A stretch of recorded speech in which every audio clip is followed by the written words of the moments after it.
ठीक है, आगे आ जाए ऑफ बैलेंस शीट में। ऑफ बैलेंस शीट में उनसे पूछें गारंटीज के बताएं, एलसीज का बताएं, या कोई और ऐसी किसी और तरह की आपकी एक लायबिलिटी है जो नहीं डिस्क्लोज की, वो बताएं आप। ठीक है, तो टिपिकली कौन सी 8 या 9 नंबर का क्वेश्चन आया हुआ है, 8 का तो सही क्वेश्चन ये क्या क्या एरिया में कवर करते हैं। ठीक है, और एग्जाम में क्या था कि पुअरली टेम्पटेड क्वेश्चन था, बच्चों ने 2-4 बातें लिख दी, बैंक बैलेंस कन्फर्म करेंगे, लोन कन्फर्म करेंगे, मार्कअप करेंगे, चलो खत्म, बस इतना हमारा बेसिक सा बच्चा माशरतुल वाला। ठीक है, हालांकि बैंक्स एक, अब देखें ना, एक आपने कंफर्मेशन, एक प्रोसीजर परफॉर्म किया कंफर्मेशन, तो एसेट साइड भी कवर हो रही है, प्रेजेंटेशन भी कवर हो रही है, लायबिलिटी साइड भी कवर हो रही है, और कंटीजेंसी कमिटमेंट भी कवर हो रही है।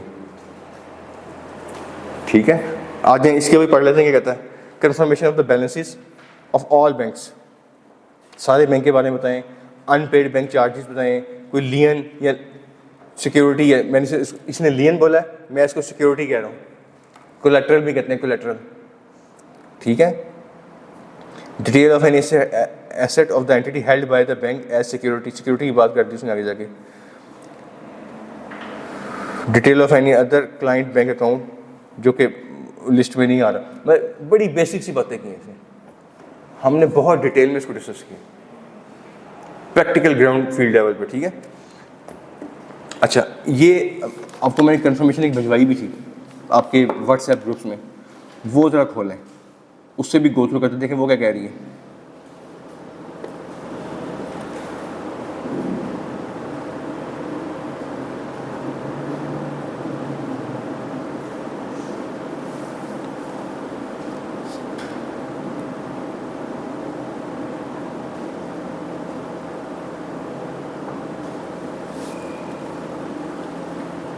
ओपन हो गई जी।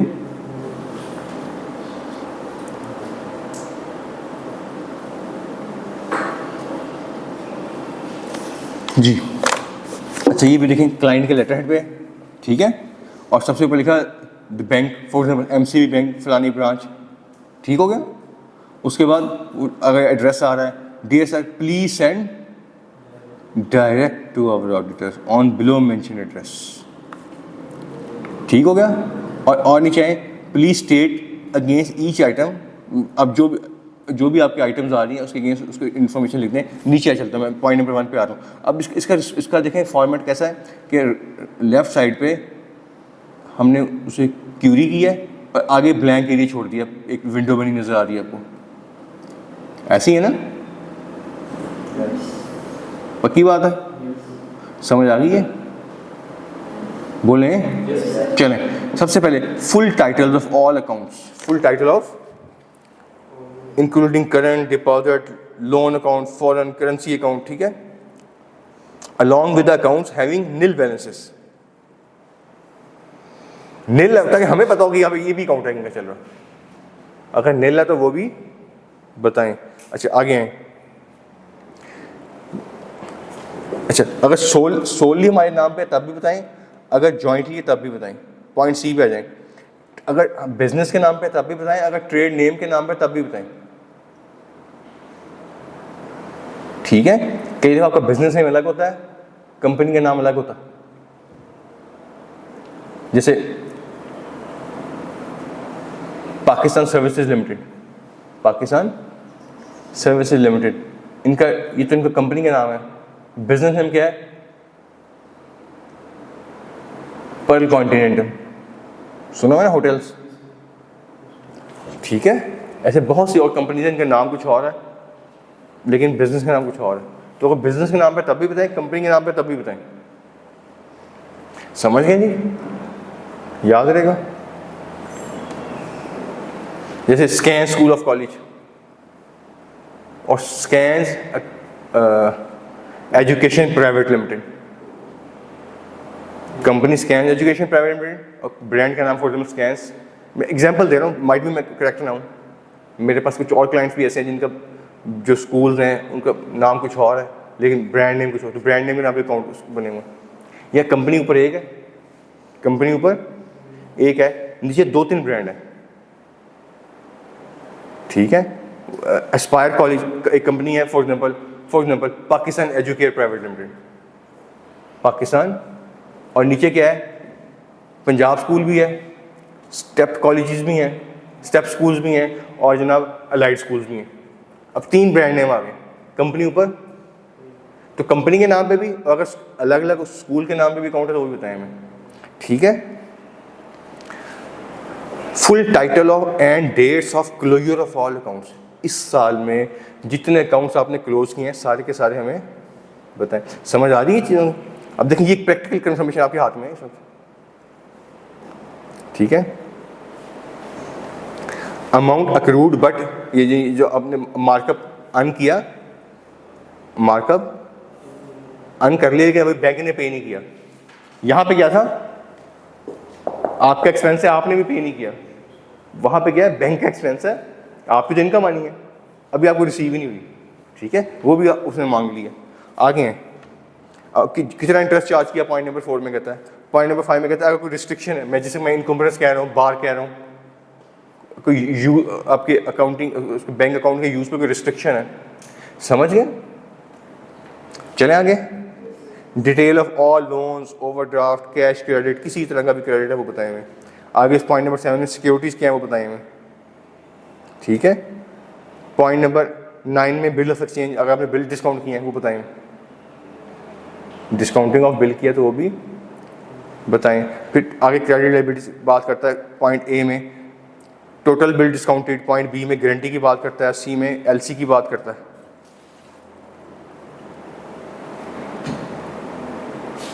ठीक है जी। और नीचे साइन है बैंकर के और ऑथोराइज्ड जो भी आपका है मैनेजमेंट जो आपको ऑथोराइज कर रही है उसके, ठीक है। चलें आगे, आगे आइए 5.3 पे। 5.3 बड़ा आसान है, अगर मैं आपको ना भी पढ़ाऊँ ना तो आप कर लेंगे। कहता है आपने क्या प्रोसीजर परफॉर्म करने हैं, order procedure on receipt of the bank का आपने कंफर्मेशन रिसीव कर ली तो क्या करना है आपने, हमने कहा आंखें बंद करके फाइल में नहीं लगाना, क्या करना है उसको मैच करना विद द रिकॉर्डेड वैल्यूज़। अगर टैली है तो ठीक है, अगर टैली नहीं है तो फिर रिकॉन्सिलेशन मांगनी है। अक्सर टैली नहीं होते, आपने बैंक में बैंक से चेक इशू किए हैं, अभी वहाँ पे क्या कहते हैं प्रेजेंट नहीं हुआ अभी बैंक में, या आपने डिपॉजिट कराए हुए हैं अभी क्रेडिट नहीं हुए, बैंक ने मार्कअप चार्ज कर लिया, आपने एंट्री नहीं की, ठीक है। तो डिफरेंसेस आएंगे, और डिफरेंस 2 तरह के, टाइमिंग डिफरेंस और बैंक की रिकॉन्सिलेशन आपने वैसे भी अकाउंट में पड़ी हुई है, balance as per bank, balance as per confirmation, और उसमें रिकॉन्साइलिंग आइटम डाली होंगी। इन रिकॉन्साइलिंग आइटम का आपने टेस्ट ऑफ डिटेल कर लेना है। टेस्ट ऑफ डिटेल क्या है, जो एरर है वो एडजस्ट, वो आपने ठीक कर लेने हैं, और जो टाइमिंग डिफरेंस है वो टाइमिंग के साथ रिजॉल्व हो रहे होंगे। आपने कहीं check issued but not presented तो 4 दिन में प्रेजेंट हो रहे हैं, देखने बाकी प्रेजेंट हो रहे हैं, अगर प्रेजेंट हो रहे हैं इसका मतलब है बाकी इशू किए हुए थे आपने डिपॉजिट करवाए हुए क्रेडिट नहीं हुए तो डिपॉजिट स्लिप्स देखें, और कुछ दिन बाद क्रेडिट हो रहे होंगे, ठीक है। तो रिकॉन्सिलेशन में क्या प्रोसेस परफॉर्म करने, पेपर में ही क्वेश्चन आया था कि आपने कंफर्मेशन भिजवाई है, रिस्पांस टैली नहीं कर रहा, बताएं क्या करेंगे। तो सबसे पहले इन्वेस्टिगेट करेंगे, रिकॉन्सिलेशन मंगवाएंगे, चेक करेंगे ओपनिंग बैलेंस, बैंक बैलेंस ऐसे कंफर्मेशन ठीक आ रहा है, बैलेंस ऐसे बुक ठीक आ रहा है, कंफर्मेशन वाला कंफर्मेशन देखेंगे, बुक्स वाला लेजर से देखेंगे, और आपस में रिकॉन्साइलिंग आइटम में एरर को करेक्ट कर लेंगे, टाइमिंग डिफरेंसेस को सब्सिक्वेंट चेक कर लेंगे, ठीक है। और कंफर्मेशन नहीं है उसकी रिलायबिलिटी देख लेंगे, कल हमने पढ़ा था ना रिलायबिलिटी देखना है, कंफर्मेशन ठीक लग रही है आप, ठीक है। मेरे ख्याल में हमें इसमें कुछ नया नहीं मिलेगा, जल्दी से इस पे आए। सबसे पहले कहते हैं ऑब्टेन द लिस्ट, हमने पढ़ा हुआ जनरल 5 जनरल प्रोसीजर पढ़े हुए हैं, ठीक है। अगर कहते अगर लिस्ट ली है या रिकॉन्सिलेशन ली है तो उसकी अरिथमेटिकल एक्यूरेसी, ठीक है, समझ गए। फिर तीसरे पॉइंट में कहता है जो रिकॉन्सिलेशन में अमाउंट एज पर, देखें रिकॉन्सिलेशन में नहीं, यहाँ लिखी है अमाउंट एज पर कंफर्मेशन, तो चेक कर लें बाकी कंफर्मेशन में ये आ रही है, ठीक है। 4th पॉइंट पे है, ये बड़े इंपॉर्टेंट है, relate other information contained in the confirmation to other areas. Other areas कौन से हैं, अदर एरियाज कौन से हैं, ये जो बाकी हमने पढ़े हैं कंटीजेंसी कमिटमेंट उसमें आ रही होंगी ना। देखिए क्या हो रहा होगा, मेरे पास ये एक ही कलर है, अगर डिफरेंट कलर होता तो मैं आपको डिमॉन्स्ट्रेट कर देता, अब तो वो खिचड़ी मच जाएगी यहाँ पे। कंटीजेंसी कमिटमेंट अब कंफर्मेशन रिलेट करेंगे, बैंक बैलेंस से रिलेट करेंगे, लोन से रिलेट करेंगे। लोन में दो तरह के आ रहे हैं, करंट भी नॉन करंट भी। ठीक हो गया। फिर लोन का मार्कअप अक्रूड यहाँ पे आ रहा होगा, पेएबल, और अगर इनकम साइड है तो रिसीवेबल। ठीक है। प्रॉफिट लॉस में आ जाए इन मार्कअप एक्सपेंस और प्रॉफिट ऑन डेट, दो चीज़ आ रही होंगी, expense on liabilities, income on assets. तो कितनी चीज़ें कंफर्मेशन में आ रही हैं, कितना इंपॉर्टेंट ये हमारा ऑडिट प्रोसीजर है। ठीक है, कर लेंगे जी रिलेट।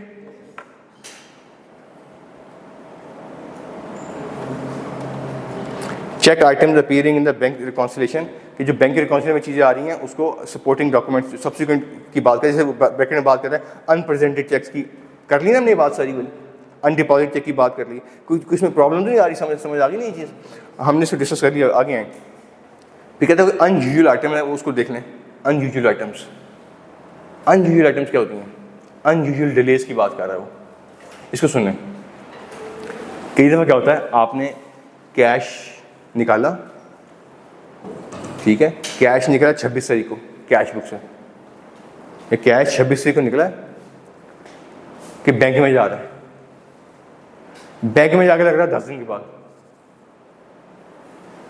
तो ऐसा अनयूजुअल डिले है तो उसको वेरीफाई करें कि क्यों है ये डिले, इन्वेस्टिगेट करें। मैंने को बताया वाली चीज़, एग्जाम्पल भी दी हुई है कि हम यह ऑडिट पॉइंट निकालते हैं कि कैश निकला है कंपनी से शाम को डिपॉजिट होने के लिए, ये 10 दिन बाद जाके डिपॉजिट हो रहा है। समझ गए? तो ये अनयूजुअल डिले की बात करता है। Review the cash book and bank statement for unusual delays, unusual item including unusual delays. ठीक है। और लास्ट पॉइंट कहते हैं बैंक स्टेटमेंट को फिर यूज़ करें डिस्क्लोजर एंड प्रेजेंटेशन सेशन के लिए। जैसे उसमें सिक्योरिटीज़ की बात कर रहा है कि सिक्योरिटीज़ कौन सी हैं, प्लेज कौन सा है, मॉर्टगेज कौन सी हैं, रीपेमेंट टर्म क्या है, ये प्रेजेंटेशन देनी है ना आपने। आप एक लिस्टेड कंपनी अकाउंट डाउनलोड करें, देखें उसमें लोन आ रहा है, अगर लोन आ रहा होगा तो निचला पैराग्राफ होगा, उस पैराग्राफ में ये 5 चीज़ें होंगी, यहाँ से लेकर यहाँ तक की, देखें आ रही हैं। अगर प्रेजेंटेशन है तो किसने चेक करनी है? कंपनी का काम तो प्रेजेंट करना है, चेक वेरीफाई करना किसका काम है? ऑडिटर का। तो आप कैसे वेरीफाई करेंगे?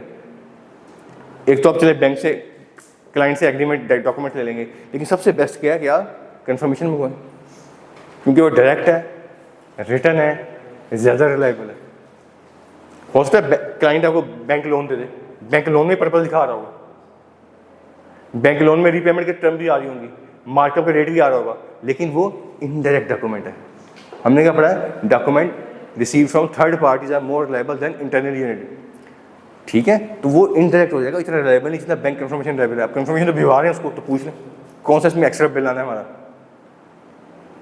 समझ गए?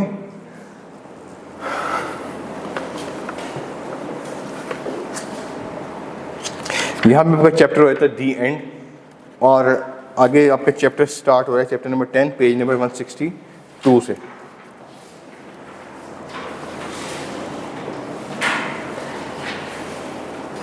चैप्टर नंबर 10 162 से ट्रेड पेबल्स। अच्छा, ट्रेड पेबल्स हमने पढ़ लिया हुआ। सॉरी, किसी भी कंफर्मेशन लेटर का क्वेश्चन आ सकता है कि कौन सी चीज़ें कवर करता है, ये तो सिर्फ बैंक का था। नहीं, बाकी तो हमने पढ़ा दी मैंने आपको। हाँ, देखिए डेटर क्रेडिटर्स में अच्छा क्वेश्चन है, बैंक का समझ आ गया ना आपको। डेटर क्रेडिटर्स में आपने डेटर्स को कंफर्मेशन भिजवा रहे हैं ना, तो एक तरह का क्लोजिंग बैलेंस पूछ लें। इनका पॉइंट ऑफ व्यू है कि क्लोजिंग पॉइंट के अलावा कुछ और भी पूछ सकते हैं हमसे। उससे पूछें भी तुमने साल में कितनी परचेज़ की है, तो पेबल्स को जो पूछना तो परचेज़ को ही पूछ लो, तो पूछ सकते हैं। आपको लगता है जरूरी पूछना, ये पूछना, या पूछने का किस रेट पे की है। फॉर एग्जांपल मेरा क्लाइंट है, मैं आपको एग्जांपल बता रहा हूँ। फॉर एग्जांपल मेरा क्लाइंट है, उसने अपना सारे का सारा यूनिट किसी और, अपनी जो मशीन है ना, किसी और क्लाइंट को एग्रीमेंट किया हुआ है कि इन मशीन्स पे कोई और किसी और चीज़ की प्रोडक्शन नहीं होगी, सिर्फ आपके ही वो मटेरियल बनेगा यहाँ पे। मशीन्स रेंट पे, काइंड ऑफ रेंट पे लेनी है, एग्जैक्टली तो नहीं कहना चाहिए। मेरा क्लाइंट है खुद मशीन चलाता है, एग्रीमेंट क्या है कि एग्रीमेंट ये है कि यहाँ पे जो प्रोडक्शन होगी ना वो ना मेरे क्लाइंट की होगी ना किसी और की होगी, सिर्फ एक पार्टी की होगी। समझ गए? वो पार्टी क्या करेगी, अपना धागा देगी, स्पेशल नेचर का वो यार्न है, स्पोर्ट्स मटेरियल में यूज़ होता है और किसी का यूज होता है, ठीक है। वो यार्न देगी इसको, ये उसको कन्वर्ट करेगी फैब्रिक में और वापस कर देगी, ठीक है। इसके अलावा ये मशीन्स कहीं भी यूज़, और उन्होंने आपस में कन्वर्जन है ना कि यार्न को कन्वर्ट कर रहे हैं फैब्रिक में, कन्वर्जन का पर केजी रेट रख लिया, पर मीटर रेट रख लिया। तो हमने मजदूरी समझा कि यार किस रेट पे किया, रेट भी तो कंफर्म करना, साल के इतने मीटर और रेट, तो पूरा इस एंटिटी का जिसका हम ऑडिट कर रहे हैं पूरे साल का रेवेन्यू, कितने मीटर कन्वर्ट किया, किस रेट पे किया, तो इसका पूरा साल का रेवेन्यू भी कंफर्म हो गया, उससे रिसीवेबल भी कंफर्म हो गए, रेट भी कंफर्म हो गया। तो कुछ और अगर आपको जरूरी लगता है कि किसी सिनेरियो में आपको आउटस्टैंडिंग अमाउंट के अलावा कुछ और भी कंफर्म करने शुरू करना, कोई स्टैंडर्ड मना नहीं करता, ठीक है। चलें जी, चलें आगे, चलें। इसमें देखें 1.1 मैं नहीं पढ़ाऊंगा, वो आपने पढ़ा हुआ है कौन कौन से रिस्क होते हैं। सारे रिस्क वो हैं जो बैलेंस शीट के हैं, टेस्ट एजर्शन में आते हैं, हमने एजर्शंस पढ़ी हैं ना, तो अकाउंट बैलेंस वाली एजर्शन में जितने रिस्क हैं सारे यहाँ पे हैं, ठीक है, क्लियर हो गया। अच्छा, एक रिस्क यहाँ पे ज़्यादा होता है, वो कौन सा है, कंप्लीटनेस।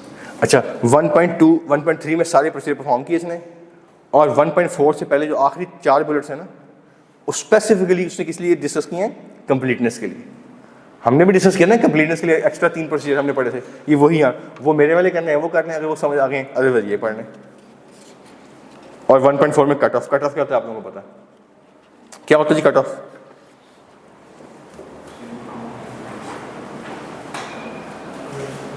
कि एक पीरियड की ट्रांजैक्शन को डिस्टिंक्ट करना, अलग करना दूसरे पीरियड से। हम क्या करते हैं, 30 जून को स्टॉक काउंट करने आते हैं, तो लास्ट जो परचेज गेट इनवर्ड है वो नोट कर लेते हैं, लास्ट हम कहते हैं ये इस साल का है, इसके बाद जो होगा वो अगले साल। तो ये भी देखना है कट ऑफ कि जिस पीरियड की परचेज उसी पीरियड में आ रही है, ठीक है। तो कट ऑफ कर लेंगे जी, देख लेंगे इसे।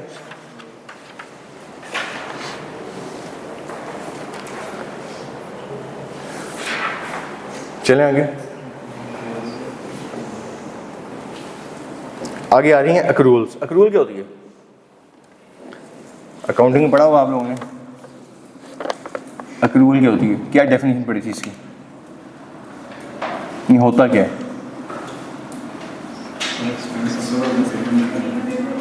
एक्सपेंस इनकर हो गया, पे नहीं हुआ, और ठीक है, स्टैंडर्ड ने कैसे इसको पढ़ा है? स्टैंडर्ड कहता है कि ये है liability with certain time and certain amount. जब स्टैंडर्ड की डेफिनेशन लेके चलेंगे ना आप, तो आपके लिए ज़िंदगी आसान हो जाएगी। स्टैंडर्ड कहता है कि this is a liability, accruals are liabilities with certain time and certain, जैसे जून का बिजली का बिल अक्रूवल में आता है ना, पे तो 30 जून को पे नहीं होता, आगे जाके पे होता, ऐसे ही है ना, बोलें यार। अब जो वापडा का बिल है या लेस्को या फेस्को का बिल है, आपको पता होता है कि सर्टन अमाउंट है 23,04,279 रुपये, सर्टन टाइम, और कब पे करना है, 8 जुलाई से पहले पे करना है। Liability with certain time and certain amount, याद रहेगा, पक्की बात है। अच्छा, चैप्टर 1 पेज 164 पे अक्रूवल्स के बाद क्या लिखा हुआ है, प्रोविजंस। प्रोविजंस क्या होती हैं?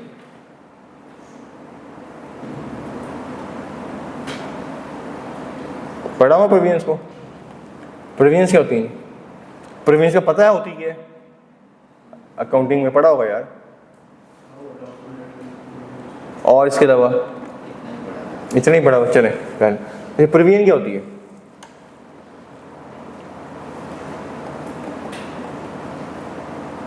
आपका केस चल रहा है, ठीक है, केस चल रहा है और आपको लग रहा है केस मेरे अगेंस्ट हो जाना है, केस मेरे, ठीक है। स्टैंडर्ड क्या कहते हैं? IAS 1 क्या कहता है कि अगर फ्यूचर में आपको पे करना है तो उसकी आज ही अकाउंटिंग एंट्री कर लें। ऐसे ही है ना, आपने अपने लेबरर्स को निकाला, उन्होंने आपके खिलाफ केस किया लेबर कोर्ट में और वो केस चला गया, आपके अगेंस्ट होने लगा। आपका लॉयर भी कहता है जी आपको पेनल्टी पड़ जानी है 50 लाख की, पड़ जानी।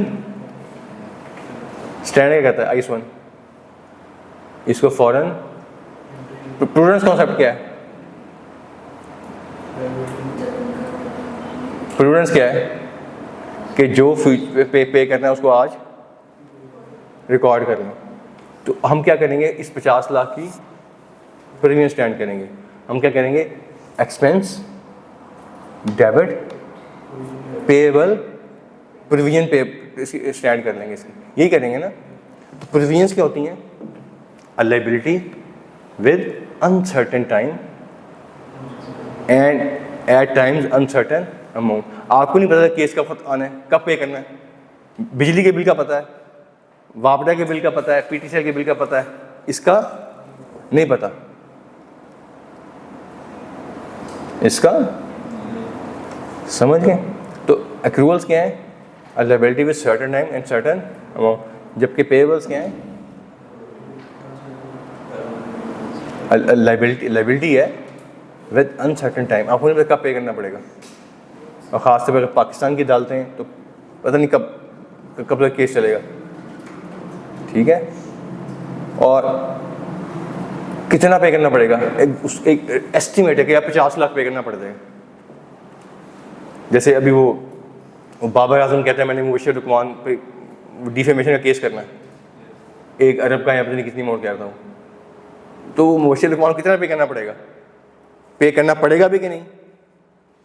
अमाउंट अनसर्टन, पेमेंट, ठीक है, समझ गए। तो ये एक प्रोविजन आती है, यहाँ पे प्रोविजन कॉन्सेप्ट होता है। क्लियर है? चलें आगे जी। बस मेरी अक्रूवल्स क्या होती हैं 2.2 में और 2.3 में प्रोविजंस क्या होती हैं, यही पढ़ाना चाह रहा था। इसको बाकी डिटेल में इंशाल्लाह कल पढ़ेंगे, लंबा टॉपिक आज ख़त्म नहीं होगा, ठीक है जी।